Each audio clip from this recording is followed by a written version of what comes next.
So came that early April morning at an air base in Colorado. 40 flying fortresses line the apron. 4,000 men march out for a final inspection. They've trained long and hard with these ships, the 400 men who fly them, and the 3,600 who work to keep them flying. Now the 351st Bombardment Group is ready. By the dawn's early light, it assembles for overseas combat. You're on your way, Joe. This is it. With his staff, Colonel William A. Hatcher, Jr. looks over his 4 squadrons. You feel the old man is proud of you.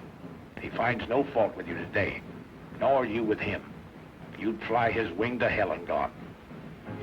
Sergeant Philip J. Halls, top turret gunner from Springfield, Missouri. He feels that way. So does his pal Kenny, Sergeant Kenneth L. Halls, ball turret gunner from Perkins, Oklahoma. Related? No. They think they might have been several generations ago back in Germany, but now, just 2 guys with the same uncle, Sam. Meet their pilot, Lieutenant Theodore Argyropoulos of Redding, California. Argy's brother is in the Air Corps, too. Their dad was born in Greece. Yes, the Greeks have a word for it. Fight. Their bombardier, Lieutenant Daniel F. Stevens of Chicago. He can bat 1,000 with a Norton bomb sight. Sergeant Paul J. Posty, ball turret gunner. His dad came from Italy. Paul was formerly a pastry cook. He's got 1 brother in the Navy. Another, a Marine, missing in action. Here's Sergeant Tim Tutchin, tail gunner from Mariana Lake, New Mexico. On the reservation, they named him Aki. That means boy in Navajo. Uncle Sam's boy, too. A few last-minute instructions, and we're off.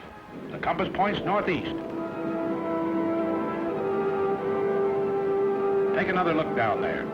That's your part of the earth. Out of that desert, those mountains, those fields has grown the American way of life. What you're fighting for. You remember the Colonel's quiet words? Men, the enemy has asked for it. Let him have it. Seek no quarter, nor give any beyond reason. Be firm, be just, and Godspeed you all. 8.5 hours out of Newfoundland, another sunrise.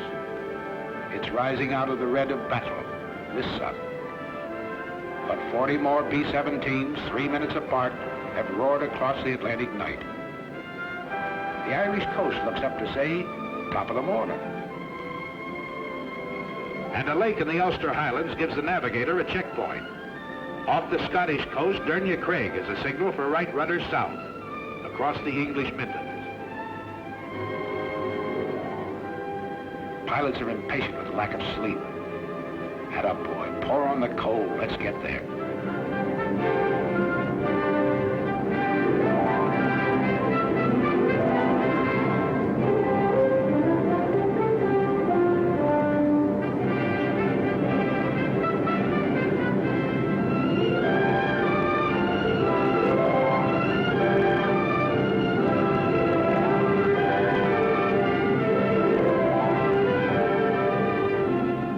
Must have been a lot different when the wings carried swastikas instead of these big white stars. Don't worry, folks. We're dropping nothing today, just our hats in the ring. Hello, Missy. We brought something for you and brother. Chewing gum and chocolate bars. And there's a crate of oranges in the ball turret. Ah, there, Grandpa.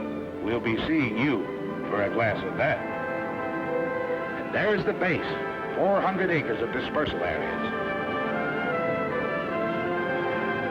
The RAF is on hand to welcome us. Set her down, Colonel. Set her down.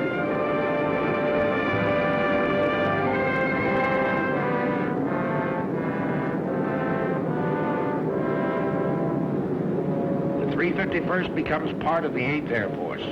We've reached the battlefront. The combat crews move into English barracks. They give them those simple, quiet names for which Americans are famous.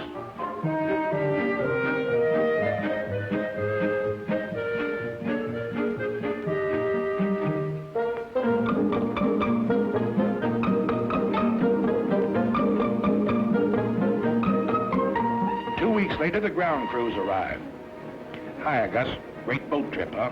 Only 7 days and without any escort, too, See any submarines? Oh, 100 of them, huh? Well, I guess you ought to know, Gus. They tell me you was hanging over the rail all the way. Next day, big doings. Class A uniform. Shine those buttons. His Royal Highness, the Duke of Gloucester, brother to the King of England, drops in and is greeted by the old man. What's up? Sergeant Major says the RAF is handing over the field to us.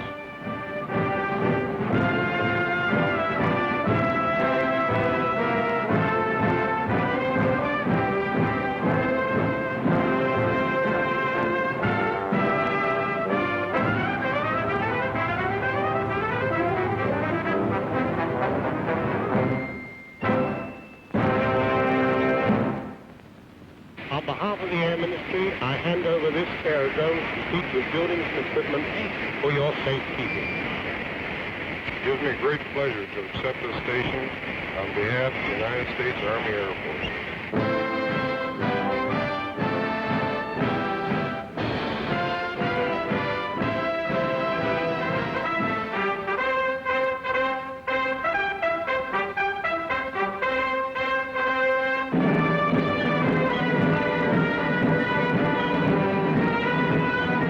Okay, RAF. If we can fit your boots, we'll walk it straight, brother.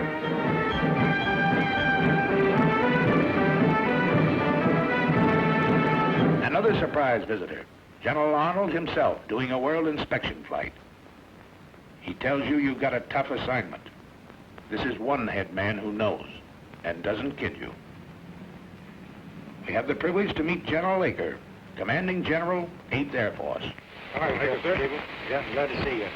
How are you coming to this camera training film of yours? Well, it's a little early to tell yet, sir, but we're turning a camera on everything and everybody. Well, I know what General Arnold had in mind in having you make this gunner a picture. Captain Gable, our gunners are already the best in the business. But if they were only 10% better, it'd cost the Germans another 100 fighters a month. So fire away, gunners. Plenty more practice before that first mission. His sleeve is a forked wood. Track him. If you don't, he might get you, and you might have to bail out. Over the channel, perhaps. But if you do, a Spitfire of the Air Sea Rescue Service is bound to spot you. A stubborn, tough gang, this outfit. They'll go after you any time, any place. They picked up men 3 miles off the French coast with Heine defense batteries screaming, "No, you don't." Their answer is always, "Sorry, old boy, we will."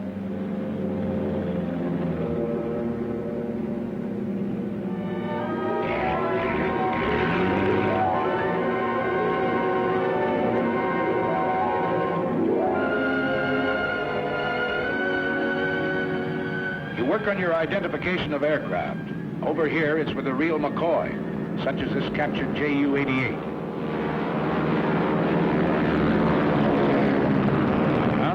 There it is. Everything up forward, punched under the nose. But the Canadian pilot says it's a sweet flying ship. Yes, sir. A dangerous all-purpose aircraft. Or the Heinkel 111K. He's a bad hombre, but he makes good airplanes, gentlemen. These will be a happy sight in days to come. Your fighter escort, that big barrel nose job, circled in white. Your own American P-47, the Thunderbolt, side by side with a graceful spit. These are what you don't shoot at. You hear daily lectures on security given by Major Scott, your Scotch-born intelligence officer. Let's stop kidding ourselves. This flying field is only 20 minutes from the battlefront. The dumb spies have all been shot. The smart ones are still living. And you may run into one of them tonight at the Red Lion pub. And if you go to the pub, remember, £1 is not $1, but $4. And that equals 20 shillings. 1 shilling equals 12 pennies, which equals 20 cents. 1 English penny equals 2 American pennies. And don't throw your pennies around. Major, seems to me the paper in this town is not very durable. What do you mean, do? Well, laugh at this one for 20 years.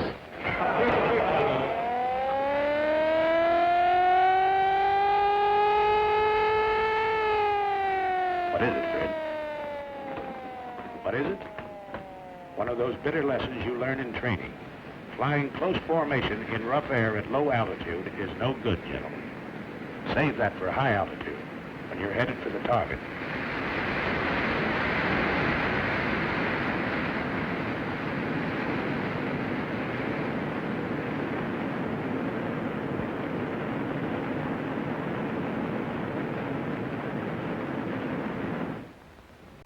Next morning, we crawl out of the sack to find Britishers on the field again. Big Halifax bombers that had blasted Berlin during the night. Their own field was closed in by weather, so they dropped in on us for breakfast. Say, Percy, how's the yak-yak over there? Rough? Oh, not half bad, Yank. Well, cheerio, lads. Thanks for the ham and eggs. So long, Percy, old boy. We'll be finding out for ourselves one of these days.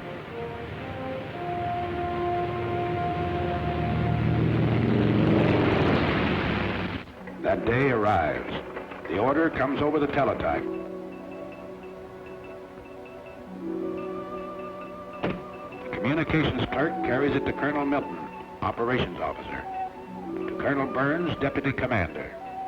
The old man is on the phone. Then in the briefing room. I'm summarizing.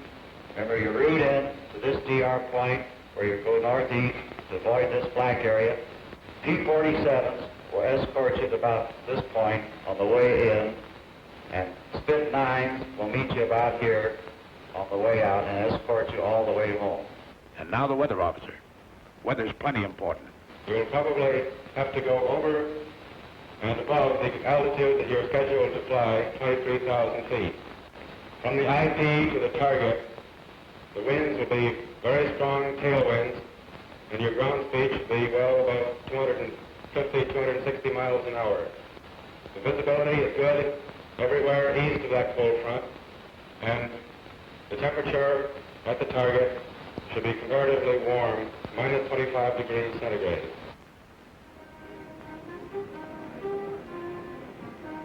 Today is your baptism of fire. If Lieutenant Argyropoulos ever felt responsibility, he feels it now.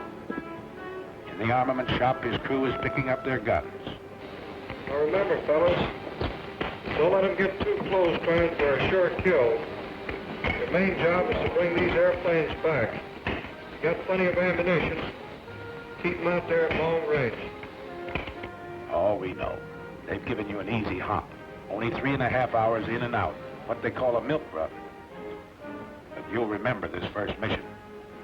You don't admit it now. You wouldn't show it for the world. But later you find out everybody else felt the same way you did. Flash order from Wing headquarters. Wing wants 3 more ships added to the high group. 3 more bomb bays have to be loaded.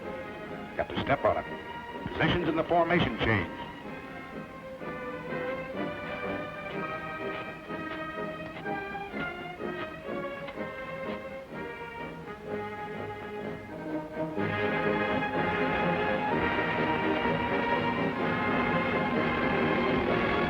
This doesn't concern Sergeants Kenny and Phil Hulls. Gunners think only of smooth-working guns and plenty of ammunition. Ammunition's cheap. 6 cents worth of .50 caliber wanged into the cockpit of a Messerschmitt. That's what will bring you home. What did that weatherman say? 30 below over the target? Electrically heated suits. The Air Corps dresses for every occasion. Yes, everything has to be right, brother. Check everything. Every strap tight. Every buckle set. Everything understood. You get into your flak suit. Mighty heavy material, but it wears well, the man says. A thermos of hot coffee. The joker who brings it says it'll help keep you awake. Art straps on his throat mic. Over this intercom system, he'll be able to talk to every man in the ship.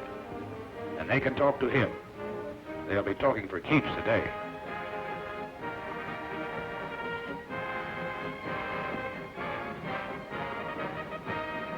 Well, that flare from the tower ought to be along any minute now. There it is. Start engines. Colonel's already been on missions with seasoned outfits. Today, he leads you on your berth.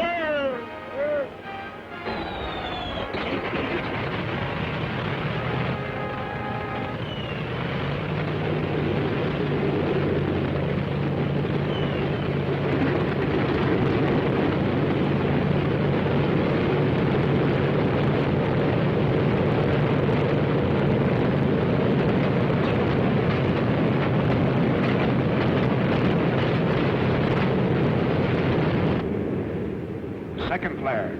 Start taxi.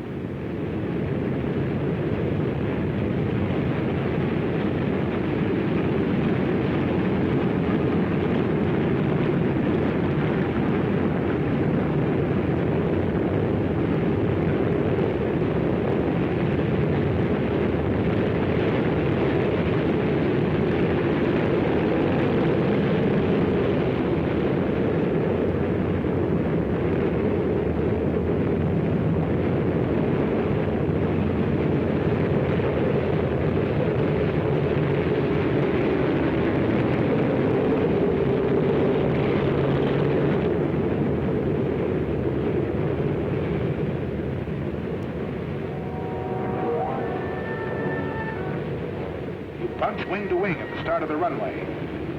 Easy now, slow. You'll cut somebody's tail off. Rev her up, but ride those brakes hard, Fred. Roger. You keep your eye on the tower. Take off. The old man leans full on his throttle. At 15-second intervals, you follow.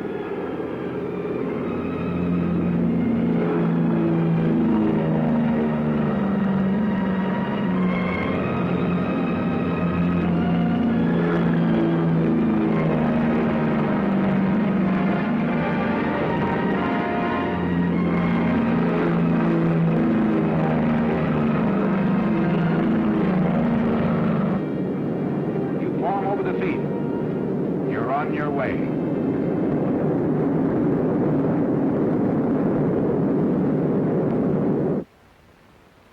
The rest of the outfit sits down to wait.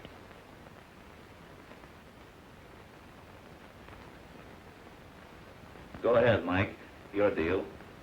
Come on, I cut. Oh, okay. What time are they due back, do you know? Scotty said around 5:20. Gosh, I sure hope they all... Hey, how many is dealing? I'm in. Oh, sorry. We know, Mike. Everybody's sweating them out.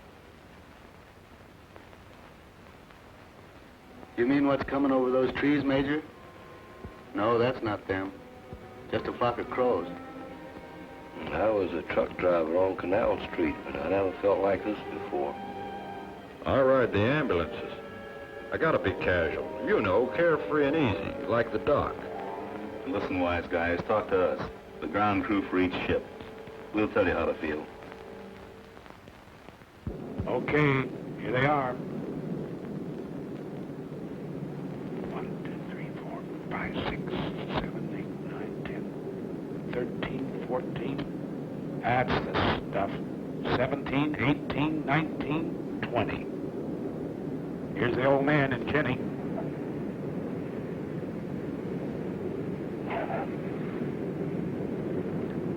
Yeah, that's your ship, Corporal.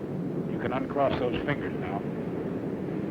627. That's Joe Frischholz. A little hot, Joe, but you're a hot pilot.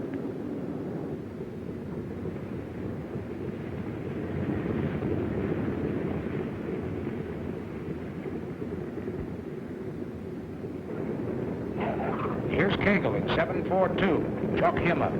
Here's old Zip in 879. He's got number 4 prop feather, too. Here's 953 with number 2 out. And look, Jim couldn't get his bomb bay doors closed either.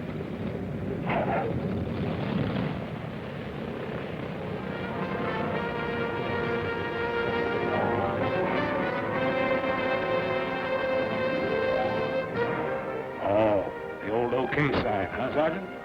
Must have laid him right on the nose. Yep. Oldie says he saw him land right on the MPI. Nice bombing, Steve. That's from me, Pete Provenzali, your navigator. Okay, Phil, chalk up number 1. Nice driving, Captain Arch. You sure know your evasive action. Uh-oh, Harry caught something. A 20 millimeter right across his radio. Arch looks at a hole in the horizontal stabilizer. Nothing at all. Hi, Pete. Come on, let's stow these guns and get to interrogation. Yeah, you're feeling pretty cocky. Nobody blames you. It's great to get that first one over with. But this one was pretty easy, remember? You got a lot more to go. Longer ones, tougher ones. Take it easy, boys. Take it easy. Back from the raid comes Major Lewis Nowak, Group Surgeon. Doc flew this first mission to study the physical reactions of men in combat. He didn't have to go, but that's the kind of a doc he is. And today, on the walls of the officers' mess, begins the chronological record of the group's success. Coutray, a German fighter base in Belgium. Annie doesn't live there anymore. In the meantime, we find Kenny and Phil cleaning their guns in front of the armament shop. Hello, Captain. Hello, fellas. Well, how was it? You know, Captain, I don't think those Germans like us. Are you ready to go again? Sure. Got to get this thing over. But did you learn anything you didn't know before? Plenty. At home, they told us the Jerry's made most of their attacks on the tail. Today, most of them are on the nose. Yeah. Most of the time, I had my turret pointed at 12 o'clock. I must have fired 1,000 rounds. Let's go all these guns, Ken. All set? Yes, check those guns. You had plenty more use for them the next 2 weeks. Emden, Kiel, Wilhelmshaven, St. Nazaire, Bremen. And every swastika stands for a Hun pilot that asked for it and got it.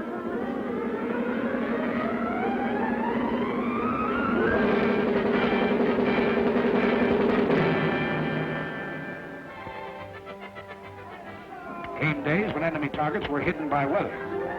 So the more energetic of you found relaxation in peaceful combat, while the more studious men discussed tactical charts and maps, or something. Could you give me a pound again? But the more cultured of the group, like Kenny and Phil, went into the nearby villages to visit the quaint old cathedrals, churches and shops in the English countryside surrounding us. Or on days when they were confined near the base, the old cathedrals and shops would come out to see them.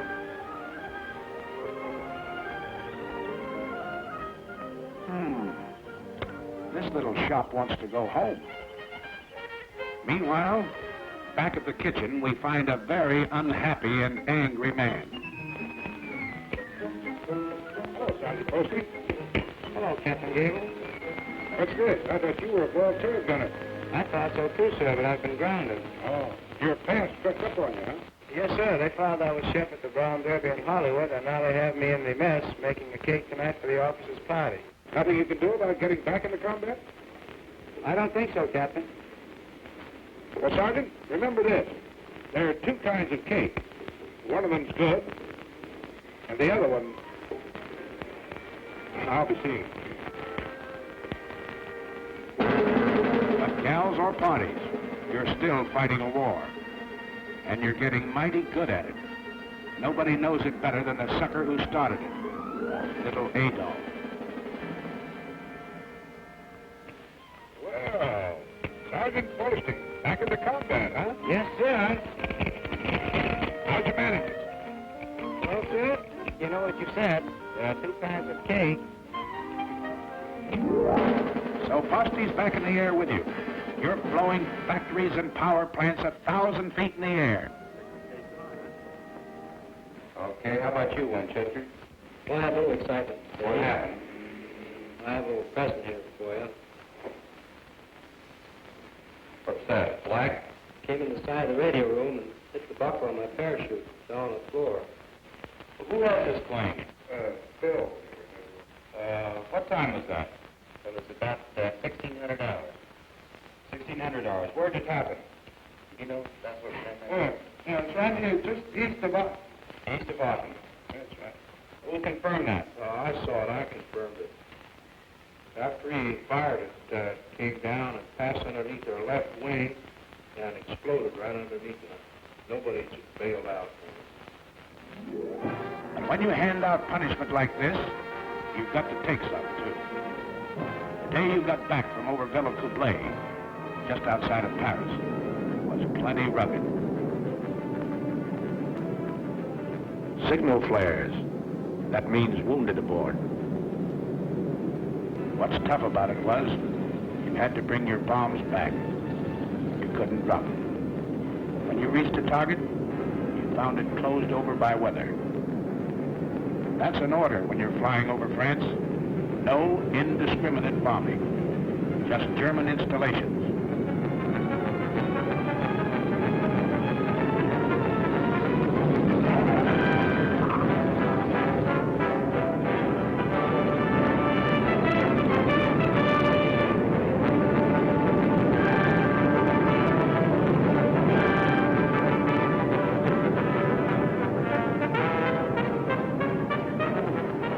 Colonel Milton, who led the raid, is a tired, sick guy this day, and nobody blames him. He had to fight his way 3 hours in, 3 hours out, under constant attack by over 200 Messerschmitts and Focke-Wulfs. He lost men, he lost ships, and couldn't strike his blow. That's rough. Here's Peter Provenzali. Remember him? Arge's navigator? Today he got a 20 millimeter through the leg.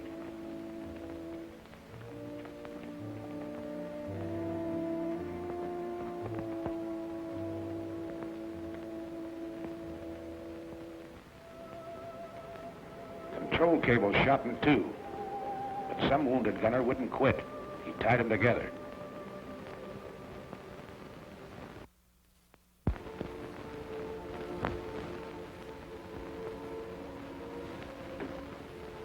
There. Both waist gunners, huh? The docs are working on them now. One's pretty bad.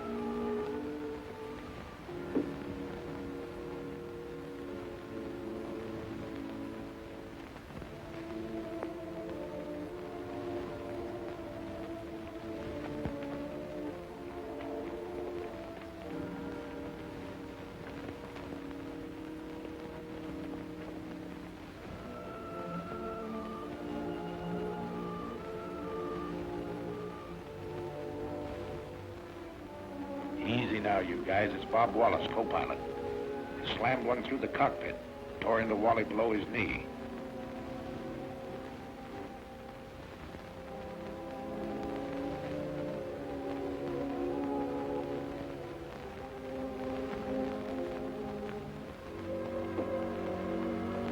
Bulletproof glass.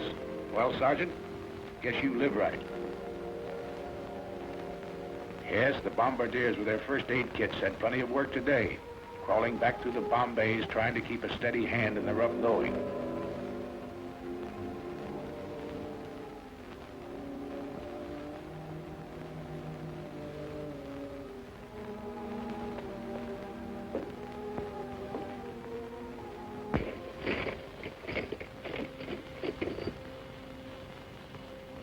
Many of your pals left you that day.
There's another loading. But if you happen to catch one in the wrong place, they've got a pretty nice repair shop. Ever see a sergeant flip a tulip in a lieutenant's face? Well, you just did.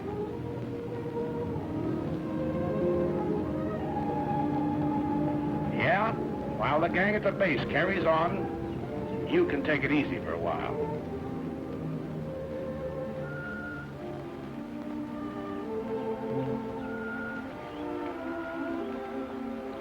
How they fighting, Sarge? Nice fat fight, huh? This one's been stretched a little. We drop in on Lieutenant Bob Wallace to see how he's doing. How are you feeling? Great, I'll be out of here in a couple of weeks. Oh, Miss O'Neill, it's Captain Gable. How do you do, Captain Gable? How do you do, Miss O'Neill? Wally, I never got a chance to ask you. Tell me just what happened when you got hit. Well, we'd left the target and we were on our way home. We got to the post and we had our guns stowed away. A couple of FWs snuck up on us and gave us a good burst. Oh, I see. You had your guns stowed away, huh? That's right. That was a little early, wasn't it? It certainly was. It's not a very good idea to relax over here until you get back to your own base. Is that right? That's right. Well, go ahead. Then what happened? Well, after I got hit, I climbed down out of the pilot's compartment and got the top turret gunner to help me down in the Bombay.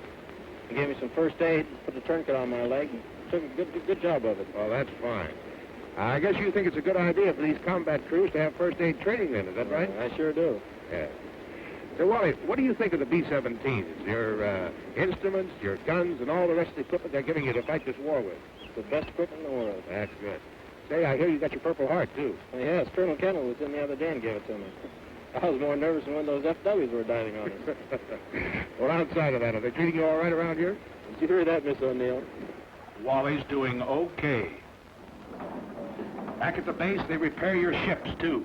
The busiest legs in the outfit belong to Major Ace Aiken, the S-4.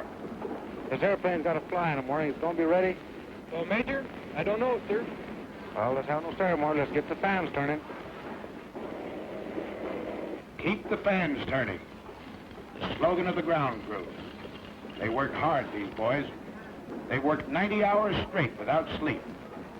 But your ship is their baby, and she's got to fly. And if you need to repair a few thoughts, Sunday's always a nice day for it, if there's no raid scheduled.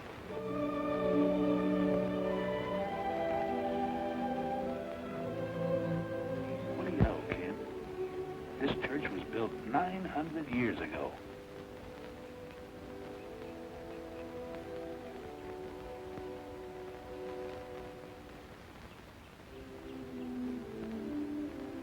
Over at the hospital, Father O'Connor celebrates the Mass.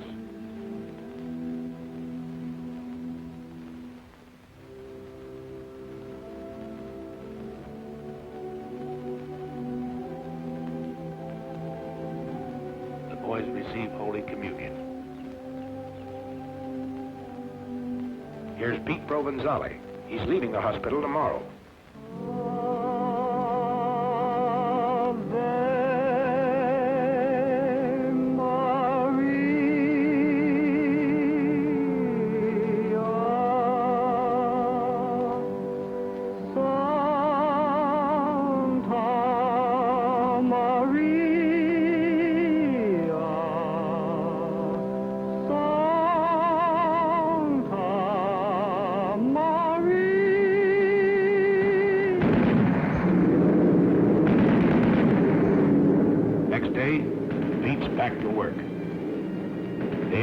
Back to work. The 351st is still flying, Adolf.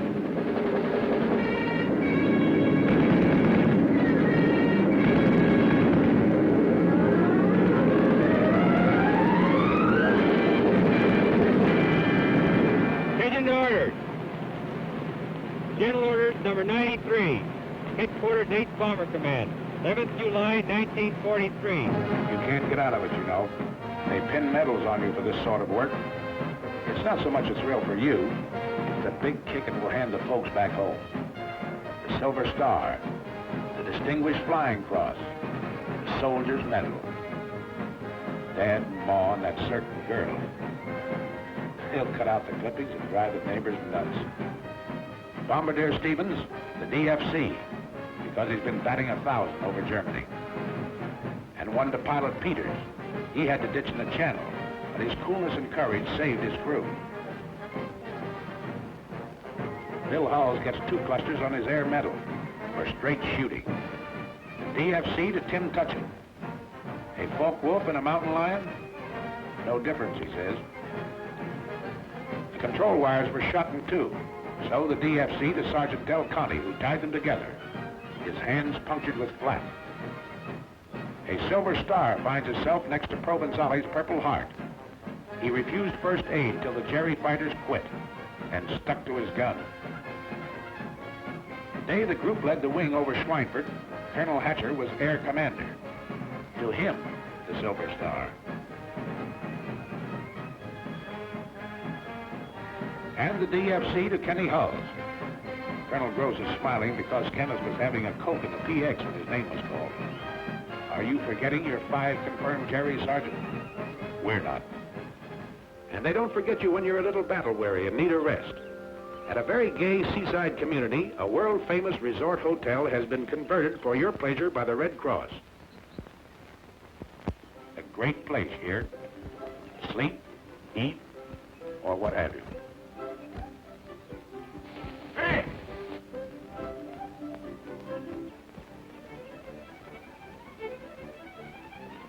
Not on your life, Clark. None of that here. Oh, but look, ours, just a few shots. Oh, we're here for a rest. Right, you guys? Right. Well, all right, then, how's this? I'll follow him around with a silent camera for 1 day. They won't have to say a word. Good deal? Good deal. An English Surrey with a fringe on top. Nice fringe. Carry you to the old swimming hole.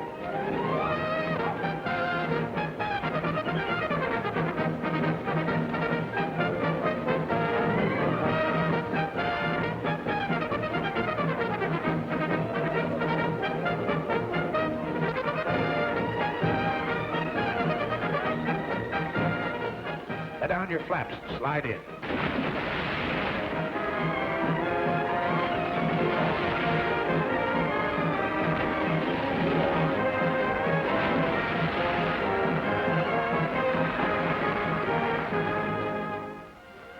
Now let's see what the boys back at the base are doing. Why, they're getting a few laughs, too. We'll let the man who's handing them out tell you about it. Hello, everybody. This is Bob, somewhere in good old Jolly Hope, laying a few eggs for the boys that really know how to lay them. Yes, sir, this is one of the happier cow pastures that we worked in over there in England.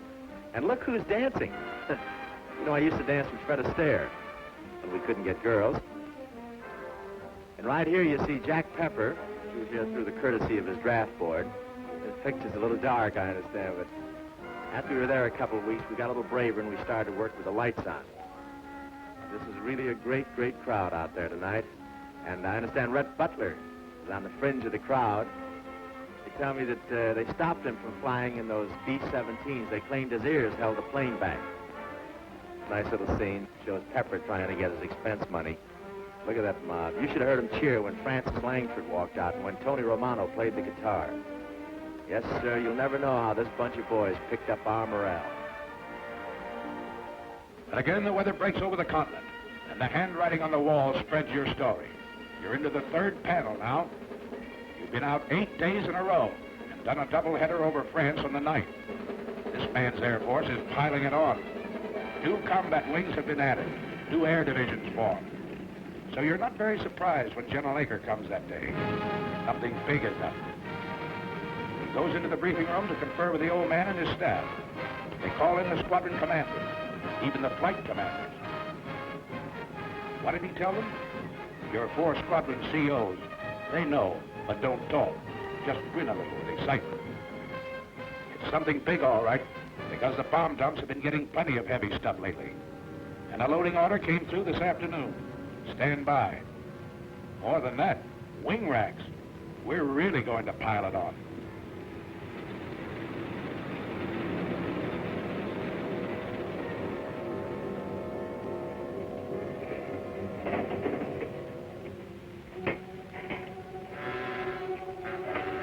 That night, As always, when you know a real dilly is coming up, you're a little restless. Out in the dispersals, you hear them winding up those engines.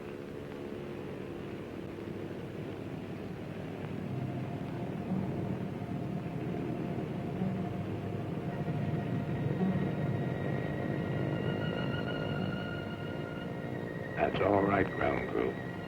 Make 'em sing. Make 'em sing good.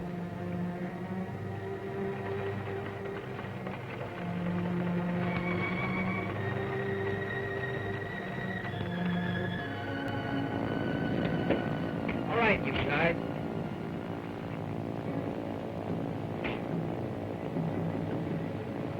Breakfast at 3, briefing at 4.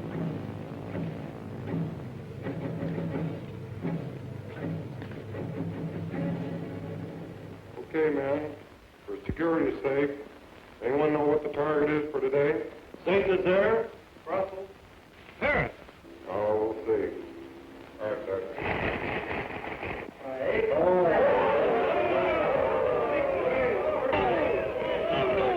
Sprechen Sie Deutsch? This was the longest penetration for this group. We've got an A+ target over here. We've got to get it today. Okay, gentlemen. Stations are at 5:05. Start engines 6:05. Taxi at 6:15. Take off 6:30. Got it? That's all. Okay, man. Let's go get this target and then we'll take the jab.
Check in your station.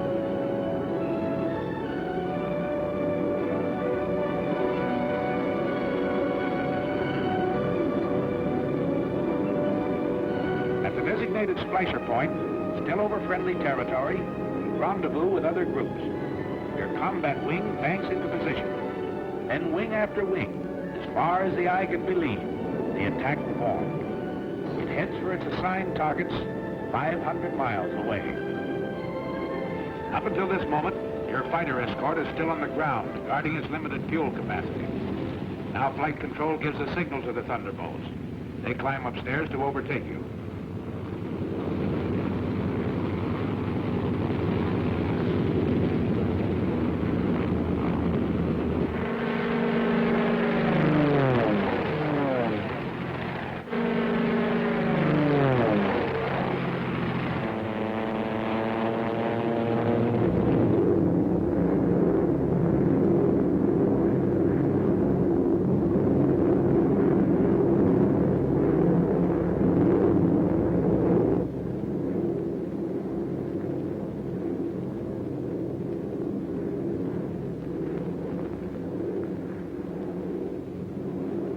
Fighters, 3 o'clock low. Watch it. That should be our escort. You're right, sir. 47s.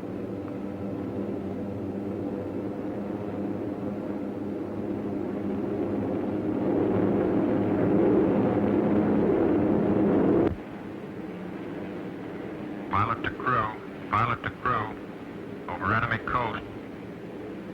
On the ball, you guys.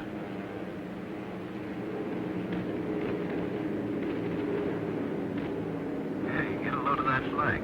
Can't that load any higher than that? Where do you want to have it? In the bomb bay? Why don't you lean out and smell it? That's right, you guys. Laugh it off.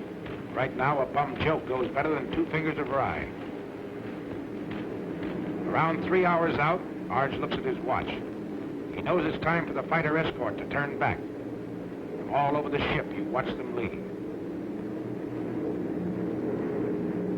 You're really on the ball now, because you know that enemy fighters will appear any minute. They know exactly where you are. They've been watching the stratosphere condense off your wingtips, giving you away in long trails of magnificent treachery.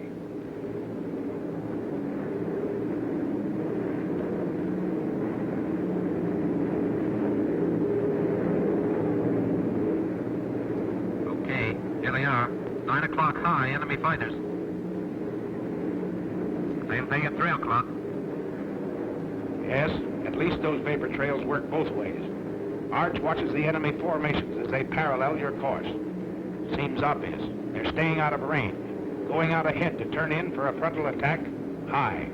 All turrets swing about to help guard the rear. Top turrets hunt the sky above in all directions. There's some more out there. Keep your eyes peeled. Now it comes. The enemy pours in at you from every point on the dial.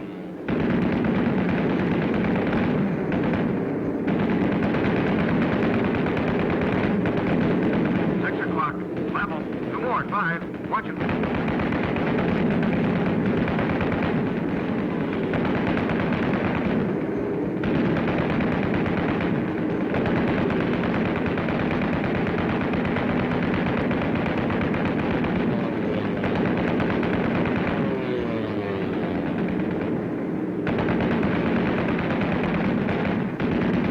Get that one at 3.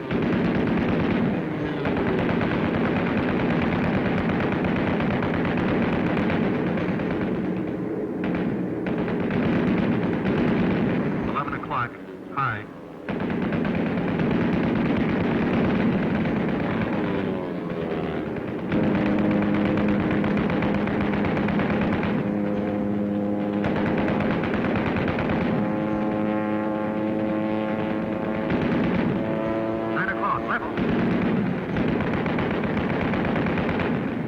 No, he's going low. Here he comes up.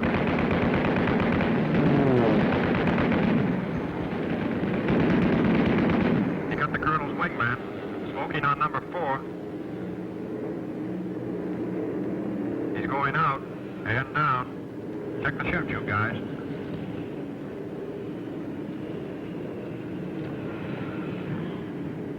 One chute out of the tail. 2 out of the waist. There go the 2 boys out of the nose. That's 2 more. Pilot to tail. Pilot to tail. Let me know how they're doing back there. Roger. Fighter, 6 o'clock. Coming through.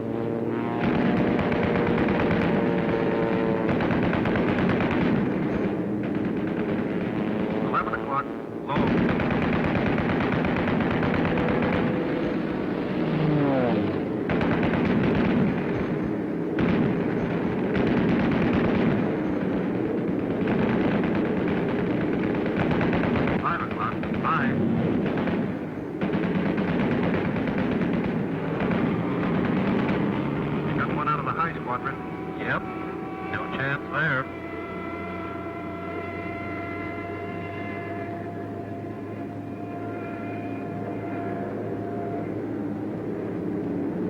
Two 190s, high. Somebody got one of them on the button. That jury pilot bailed out. He's not walking away from it.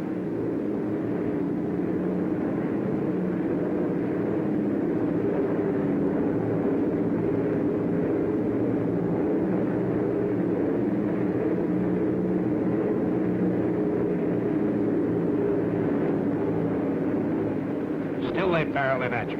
A little short on heart, plenty long on guts, this enemy.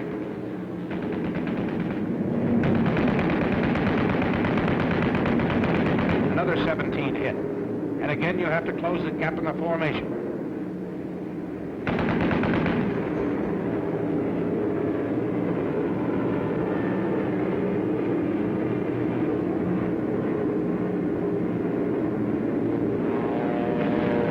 Again and again they come. 12 o'clock high, 4 o'clock level, out of the sun, and up from the ground.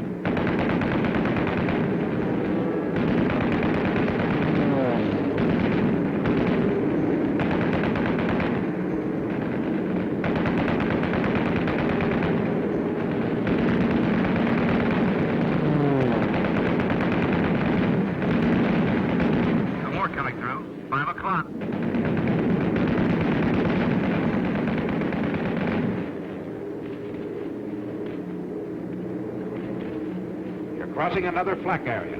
It's heavier this time, so black and thick you can almost hear it, and it's more effective.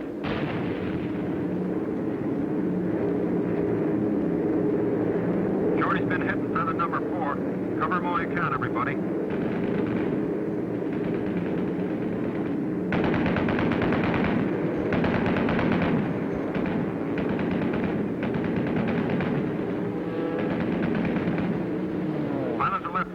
Pilot to left waist. There's another one working Shorty over. Can you help him? No can do, sir. Out of range.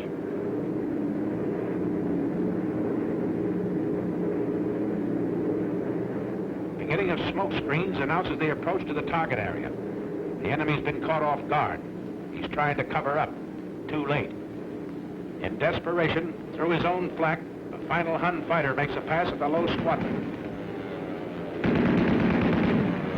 Driven off, but still.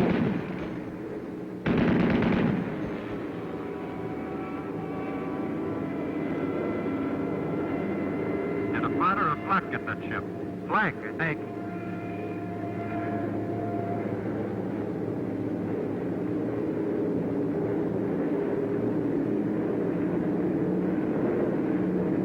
There it is, the flare out of the lead ship. The signal for the bomb run. This is your attack.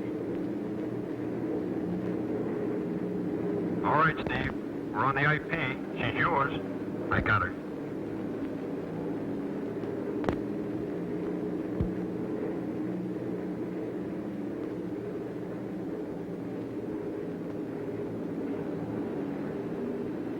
Bombay doors open.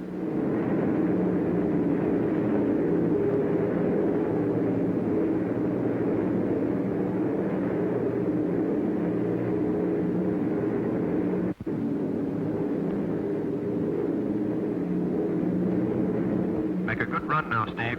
I'm on it. Yes, make it count, bombardiers. They build these ships around you. Bombs away.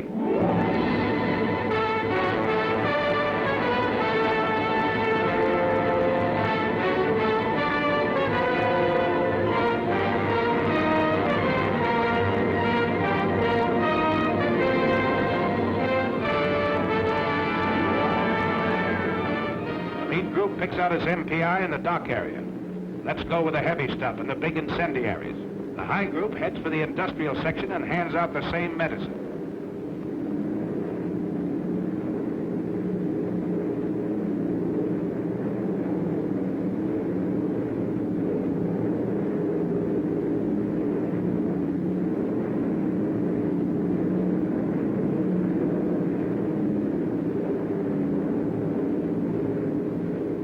The low group turns for the adjacent airdrome.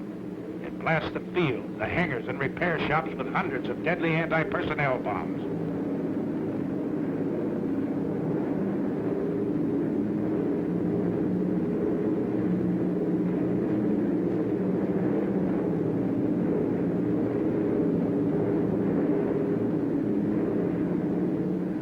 A nice pattern, bombardier. Good deal. You can't hear what's going on down there, 5 miles below you.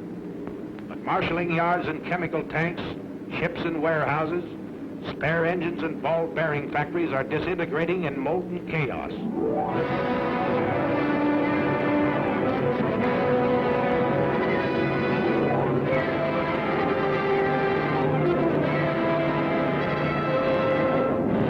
It's thunder out of the Alleghenies, Adolf.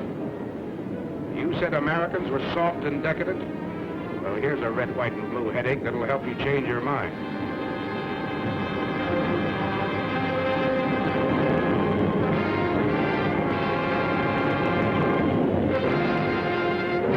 bay doors close, you take a last look at the target area. The smoke from its burning debris rises 16,000 feet into the air. More flak. The aim's still good down there.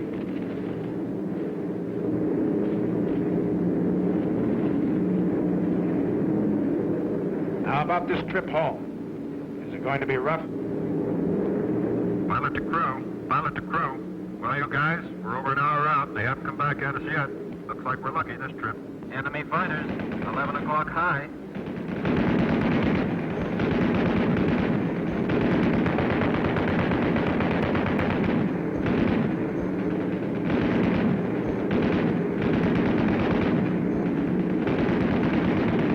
Another 1 o'clock high.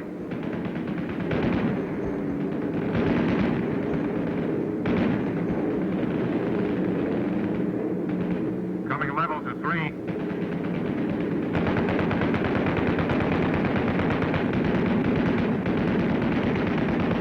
W's, 8 o'clock high. You don't want it. ME, 110, 1 o'clock high.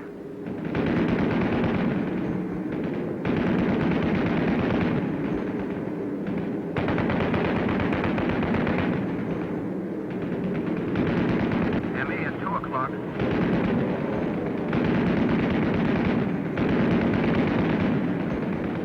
I got him. I'll say you did. He isn't bailing out either. Another 110 at 10 o'clock. He's yours, kid.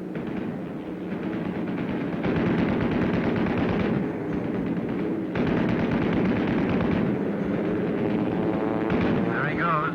Here's my pigeon. Stoffel commanders throw their pilots into formation with suicide orders. That's what they get.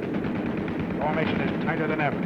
You're not sparing ammunition. You're knocking them down like mallards. One more.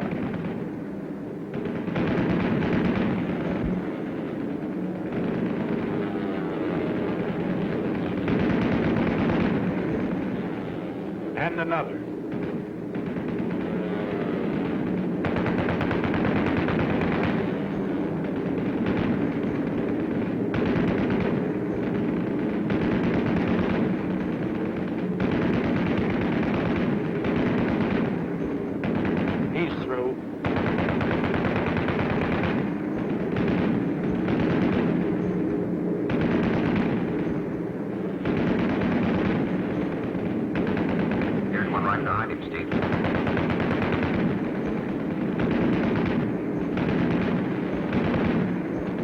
Another. 2 in a row for the boys up forward.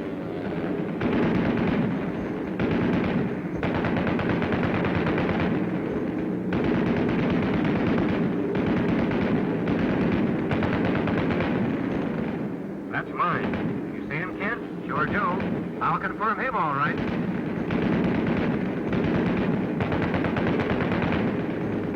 Get this 110. Pull her up, Mark. Pull her up.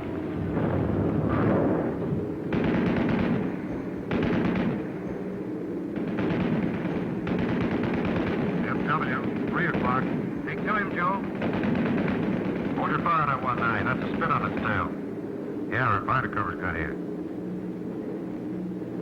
Ah, poor spit. Gee! I tell it, Jerry. It's all for today, pal. Look at that spit. Write him down. Oh, you sweetheart. Good night, sweetheart. Till we meet tomorrow. Good night, sweetheart. Sleep will banish sorrow.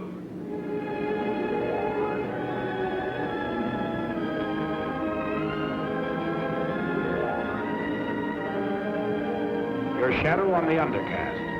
The pilot's rainbow. Mission's end, but not the end of the battle. Fighting men from Maine to California still have a long, tough rainbow to travel. But they're looking the enemy right between his eyes. They're fighting him the American way, their American way of life. Enemy of America, look at these men. They're not going to lose, brother.